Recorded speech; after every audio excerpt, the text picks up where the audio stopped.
Hi, I'm Devin Pulaski, and today I'm going to show you how to compose a theme song for your podcast. Now, there's a lot of resources out there for getting free music to use in your creative projects, but making your own will help it stand out more than using some stock music track, and you can also custom tailor the song to fit the style of your show. I'm going to use the theme song to one of my podcasts as an example. So first, let's listen to the main theme of The Curious Gamer.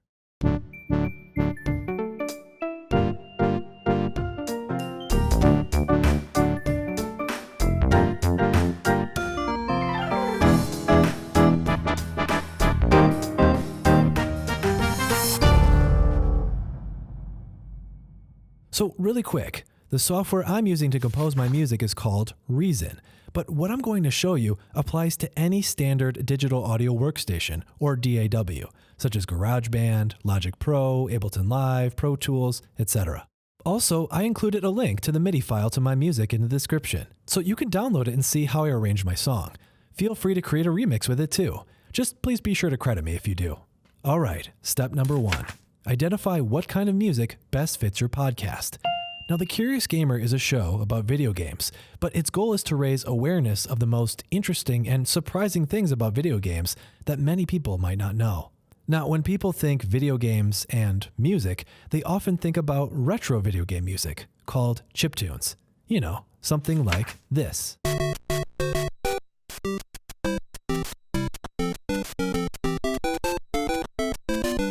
Or this.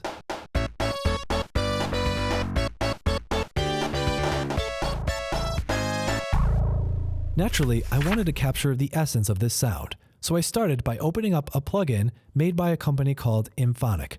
This plugin is called the RYM2612 Iconic FM Synthesizer. In a nutshell, it perfectly recreates the sound of a Sega Genesis, one of my favorite video game consoles. This is a third-party plugin, meaning it can work in whatever music app you like best. I'll cover this plugin in depth in a later video. Back to the song, I wanted it to feel laid back, but also kind of groovy, so I set the beats per minute to 96.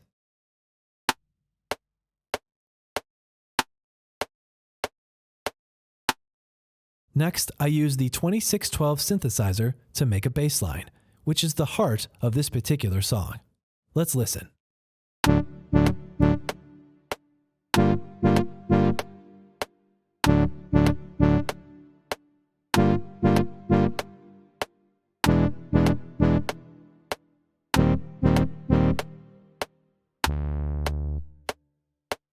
Next, I made a new instance of the 2612 to compose the main melody of the song. Now, normally I like the melodies in my music to draw a lot of attention to themselves, but for this song, I wanted to keep it simple. Since this song is short, and since it's almost always immediately followed by another song, I wanted it to have enough personality to be memorable, but also act as a setup for whatever came next, rather than have it be the star of the show. Also, I had this instrument not only play the melody, but also echo the bass line at a higher octave. That way, the bass line will feel more full and rich. Let's listen.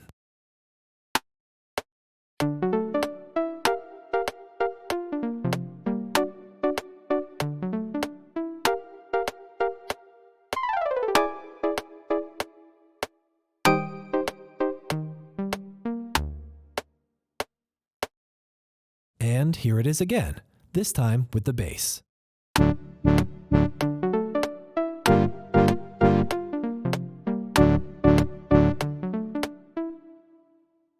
So now we have a strong bass line at the low end, and then the melody sits nicely in the mid-range.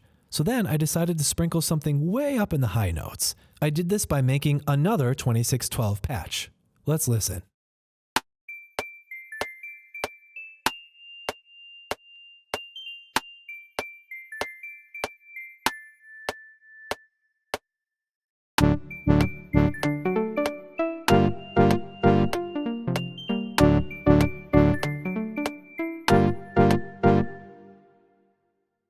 It's one of those things people might not consciously hear, but it helps make the overall sound feel richer.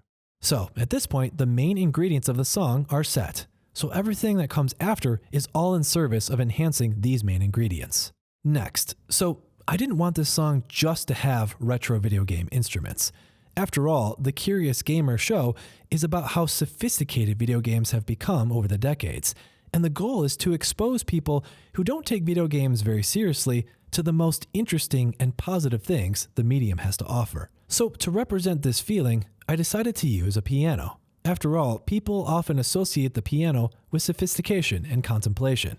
The piano I use here accompanies the main melody in the first part of the song, then it complements the bass line in the second part of the song. Let's listen.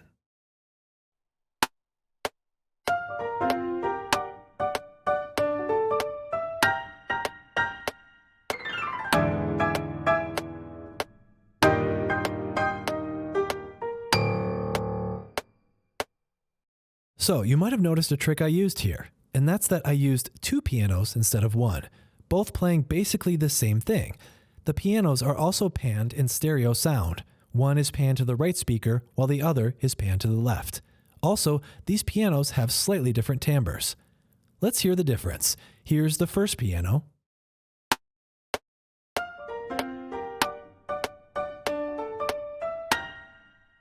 And here's the second.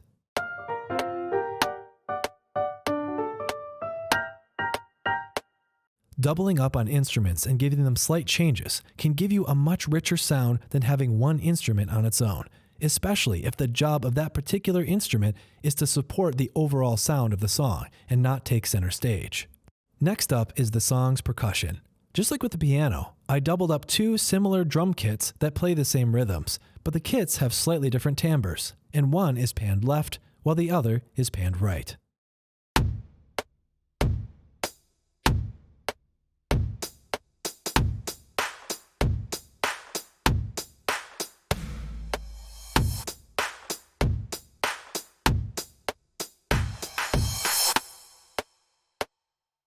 I took this one step further and added a third set of drums, which play mostly the same rhythms but change things up a bit just to fill in the sound some more.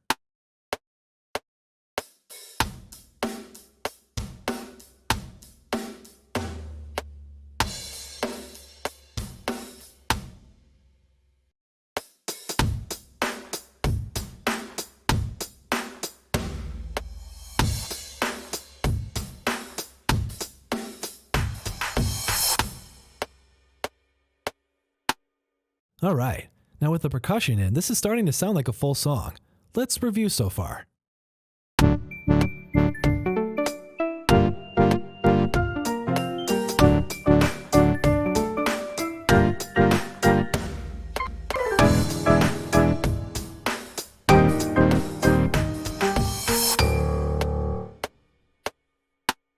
Not bad, but it's missing some little touches that could really give the song some extra polish. The first touch I decided to add is what I'm calling the complementary bass line.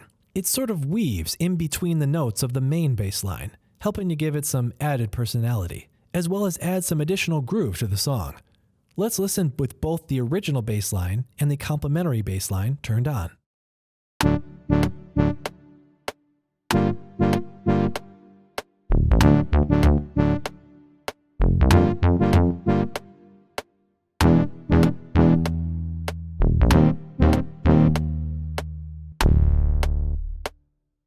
Nice.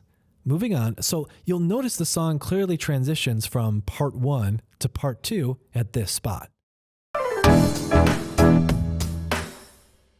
I wanted the melody to feel like it evolved going from part 1 to 2, so I added a third instrument to play the main melody, and it's another instance of the 2612 synth. This particular patch is taken from the iconic Starlight Zone music from Sonic the Hedgehog. Let's first listen to it by itself.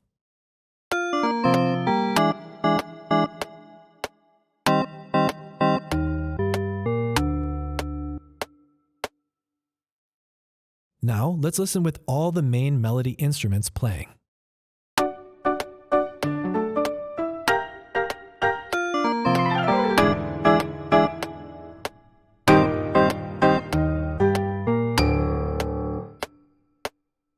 Sweet.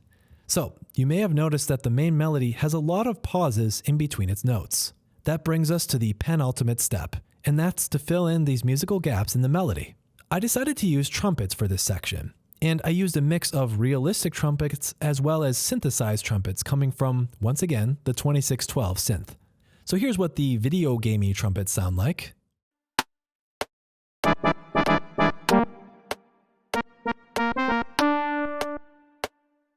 And then here are the realistic ones.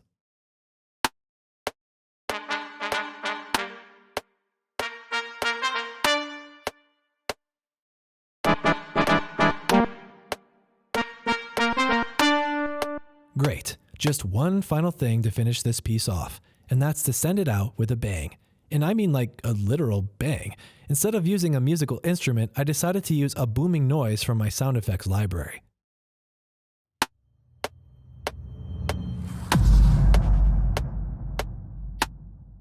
Alright, let's hear the entire thing one last time.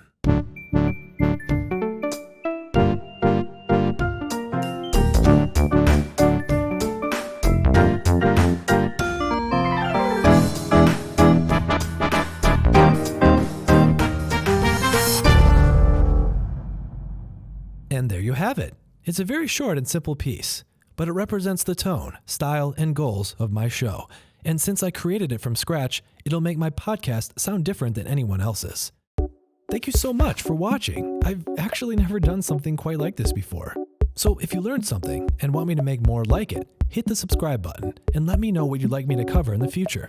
I plan on making tutorials about the different plugins and synthesizers I use, how Reason works, how DAWs work in general, and other basic music theory and music composing techniques. And if you want to listen to my podcast, you can do so at thecuriousgamer.org. You can also listen to my other podcasts, music, or view my other work at devinpulaski.com. These links and more are in the show description. Thanks again, and have a great day creating something new.